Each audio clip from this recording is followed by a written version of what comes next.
guys, how are you doing? Hope you've all been very well. I've been well, and I thank God for that. And thank you so much for still being here, despite me being away for so long. And I'm grateful for those ones who keep asking me, Julia, when are you posting again? When are you posting again? Now, in case you're new here, my name is Julia Gedoi. I am a mother of three very amazing children, and I'm very passionate about the welfare of children in general. And for that reason, I even went back to school in my old age, in quotes, to take a course in childcare and protection. That's a diploma. So today I thought, why not share a few things that I've learned so far related to childcare and protection and related to children in general. Okay? Great. If you've not subscribed to my channel yet, why don't you consider subscribing? And thank you so much for any new subscribers that have come when I've been away. Feel at home, make yourselves at home. So now, the first thing you need to know is that there is a Children's Act in Kenya that has put up laws that should be followed in regards to children.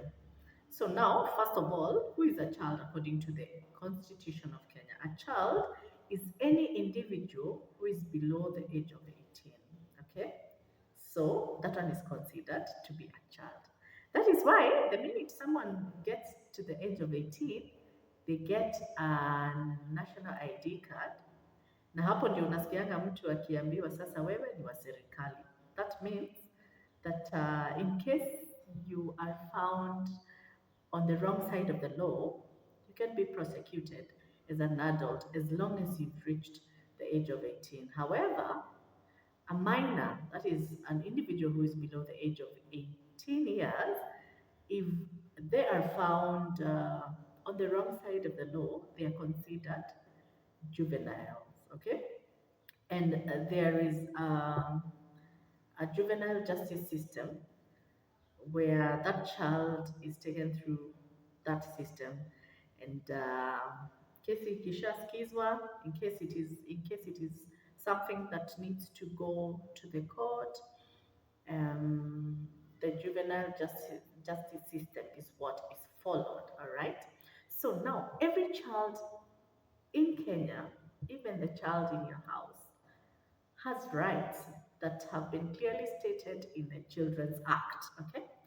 And those rights are they are basically four, and in those rights kuna zingine ziko ndani, they are mainly four, but they have been subdivided in those rights.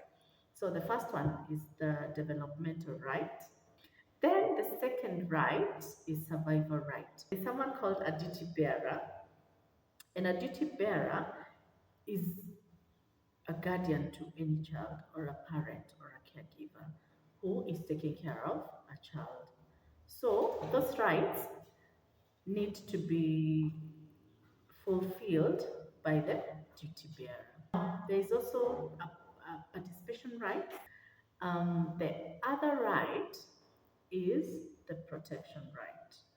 The duty bearer should, in all ways possible, ensure that a child is protected from abuse, from child trafficking, and things like that. Anything that puts a child at risk, okay, is the job of a duty bearer to ensure that a child has been protected from those risks. All right.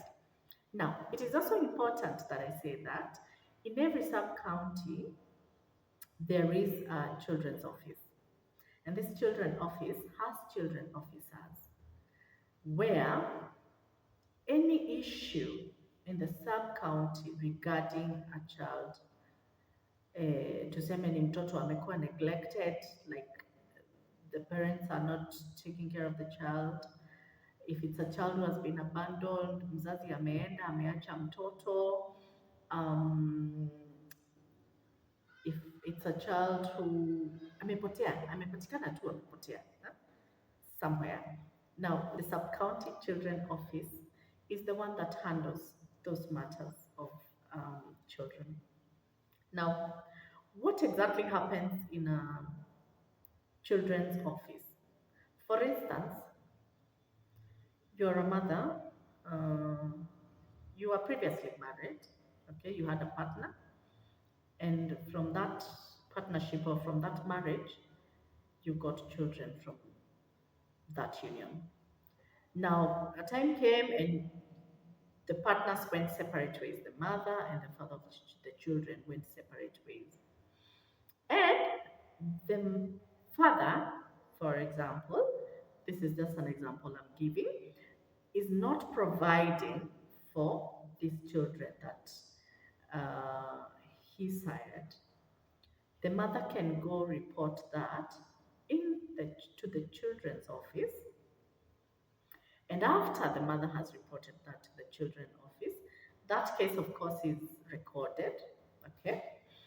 And the mother is given a date and a letter, which is called a summon, to give to the father of the children, all right?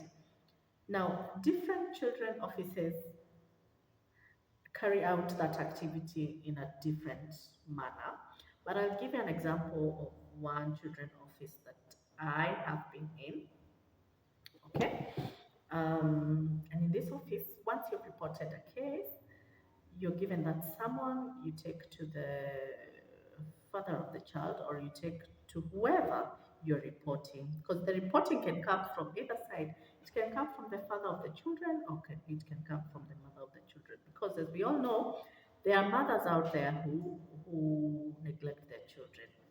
Sawa sawa. So once you're given that someone, you're given a date where the both of you come to the office. Once you come to the office, the children officers will listen to the two sides. Okay. One thing that is constant in the children offices is the fact that they all follow procedures and look into the best interest of the child. Like whatever decision they make, after listening to any case in regards to children, has to follow the best interest of the child. And the best interest of the child is one of the principles that is followed in matters childcare and protection.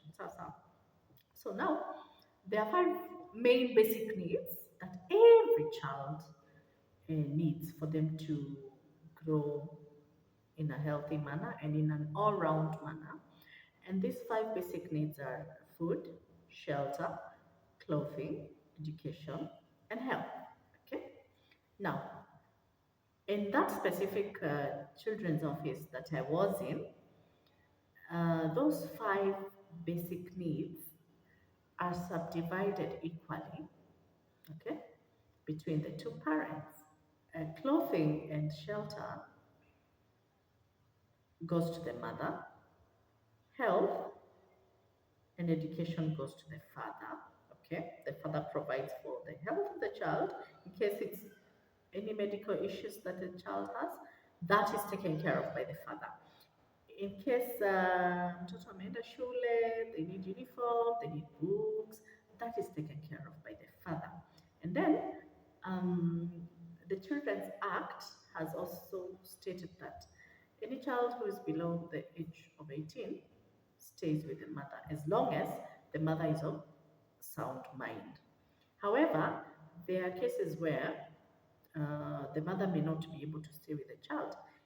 For instance, if the mother has no source of income and the father is in a position to take care of the child and they have a source of income, the children will stay with the father.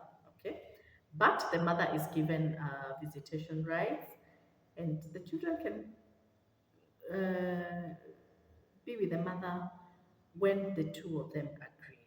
Okay, and then when it comes to food, both parties, the mother and the father, provide for food 50-50. Okay, great. So I think I'll stop that there. Next time, we are going to see something else. We are going to talk something else about children and the Children's Act and matters related to childcare and protection. Thank you so much for watching. I'll see you next time. Goodbye.